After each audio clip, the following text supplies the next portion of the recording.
Hello and welcome to this edition of Bayou Time. I'm your host, Keith Whiteside, licensed clinical social worker with Terrible Home Care.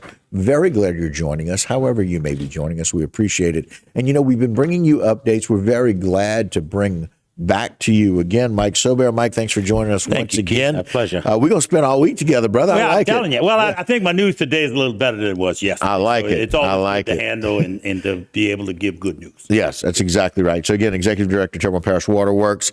Mike, we've been working on and talking about the pressure and the impact of what those pressures have done. Let's talk a little bit more about some updates we have this morning. So yesterday, the first one probably started at about a little bit before noon. Boil water advisory in the Gibson, Bayou Black area, right. Deadwood. We found a break on a fire hydrant that was just spewing out a lot of water for no reason. We went out there, shut it off. The pressure started going back up, but we dropped below 20. So that's what's being shown right now. Right. And we're still under that. And we are still under that advisory. So all of these boil waters, the three of them that we have, are caused by below pressure, dropping below 20. In this case, it was a fire hydrant that malfunctioned and was running, caused the water to drop. We got below 20, we got it back off, we're coming back up, but we did go below 20, so we have to call the advisory. Right. So once we call the advisory, our lab, and we have our own certified lab, they will go out and they will take samples from various places in that area to confirm that there is no bad bacteria. Right. That's coliform negative. So it takes a minimum of 18 hours to incubate into that culture. Right. To see even if I took culture it right grows. now, it's going to be tomorrow morning at 8 before we can know. Tell you yes or Correct. no. A lot of times, especially when we rush it, if the turbidity, if it hadn't come down yet, it'll take 24 hours. So, I mean, I can't do that. It takes a day. Right. That's the process. And I think today they'll be out there trying to take it. Now, a little later, we'll talk about it. We're kind of struggling down there, so I'm a little concerned that maybe there's something else going on that I don't know about yet. Right. We're still looking. People out there looking. Right. If we can get the pressure up, then we'll take the sample. So Gotcha. that's first. That's it. So that's that one area, Gibson, Bayou Black, Deadwood area. Deadwood area, that area. Secondly, yesterday, a contractor who was demolishing a building broke the fire line going to that building. Oh, okay. So we obviously immediately saw the pressure dropping, but he didn't call us. So it took us a couple of hours to driving up and down the highway with people and saying, oh, look at this, and the water's shooting up. So there went our water and there went our pressure. Right. So that's the second one on Dulac. On Dulac, okay. And that's Grand Kaya, basically from kind of the jail all the way down to the end. Okay, there's the information there. And again, we have a boil water advisory because of that. When the pressure goes below 20, we cannot confirm keep that back pressure up so that there's enough pressure in the line without the risk of bacteria getting in the line, getting in the water. Yeah.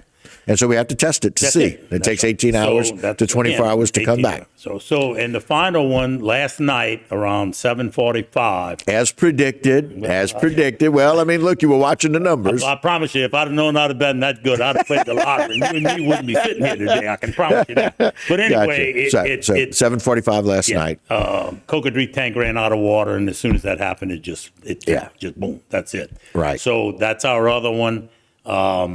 And it's a big area, Yeah, it's all it's huge area. All past Little Berg. Kaya, all of Montague, Berg. Right. We have a tie to Lafourche Parish on Grandpa Road. Right. They're affected by it.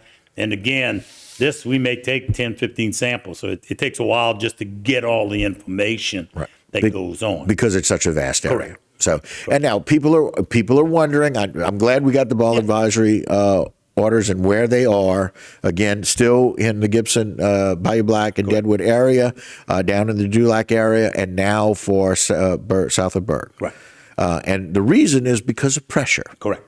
And so let's talk a little bit about those pressures and how you can see that. Okay. So we have a SCADA system that allows us to see what's going on in our system. Okay. SCADA is self-contained, something, distribution, whatever. I can see what's going on.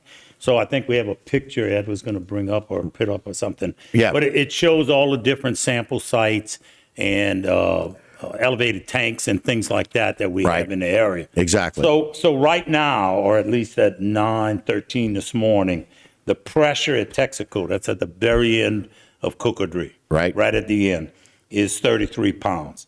Okay. It's 31.9 pounds at the Pointe-au-Chien tank. Okay. It's 44 pounds at the end of Dulac. Right. That's the tank that we lost, but we still have the SCADA unit there. Right. And it's 44 pounds there. By-George is not showing. Shreva, which is in the northern part of the parish, is 45.5 pounds. So, and you can see everything in between is higher. So, Right. So we are above the 20-pound threshold. Everywhere. Everywhere, correct. So what happens is, though, tomorrow night I think it's predicted to be a little cold again. Correct. If you decide, people go, well, I can't understand why you can't do it. Well, look, I did a little bit of math. If you let a gallon a minute flow A gallon at your house, Okay. you know, either open one or two, God hope, because you can flow as much as 20, but let's say you just do one. Okay. Okay? And I have 50,000 customers. In a day's time, you're going to use 72 million gallons of water. 72 million gallons. I make 32. I got 25 in the tanks. You add them up, I still don't get to 72. Can't get to 72. So even with that cold weather, we want people to do a small trickle if you need to, very small, but please. one. Correct. Just one. Just one. And we don't need to do much more. And again, the experts, of which I'm not one, say that at 28 degrees, 4 to 6 hours to freeze a pipe. That's right. And it shouldn't be that cold for that long. That's correct. Mike, always appreciate your good. updates. Thank you, my friend. Thank you, sir. All right, guys, that'll do it for this particular segment. Don't go anywhere. A lot more Bayou time when we continue.